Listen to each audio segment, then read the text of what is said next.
नमस्कार, आपण पाहता हिरकणी न्यूज. हिरकणी न्यूज प्रत्येक क्षण ताज्या घडामोडी आणि महत्त्वाच्या प्रत्येक बातमीसाठी नेहमी तत्पर. हायवेवरचा काळजाचा ठोका चुकला. शिरोलीत 6 पदरीकरणाच्या खड्ड्यात टेम्पो झाला गायब. मुंबईहून बेंगळुरूला जाणारा मालवाहू टेम्पो 6 पदरीकरणाच्या कामासाठी खोदलेल्या 10 फूट खोल खड्ड्यात कोसळला. सुदैवाने यामध्ये कोणतीही जीवितहानी झाली नाही. मात्र टेम्पो आणि त्यामध्ये असणाऱ्या सामानाचे मोठे नुकसान झाले.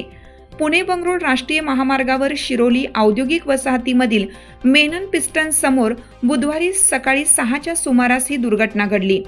मुंबईहून बंगळुरूला घर शिफ्टिंगचे सामान घेऊन जाणारा मालवाहू टेम्पो अचानक या खड्ड्यात कोसळला. चालकाचे टेम्पोतून बाहेर येत मालकाला कॉल केला. मालकाने शिरोली परिसरातील एका ट्रान्सपोर्ट चालकाशी संपर्क साधला.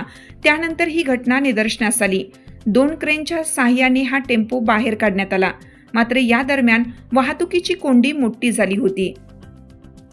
आपल्या हिरकणी न्यूज चॅनलला लाईक करा, शेअर करा आणि सबस्क्राईब करायला विसरू नका. आणि रहा अपडेट.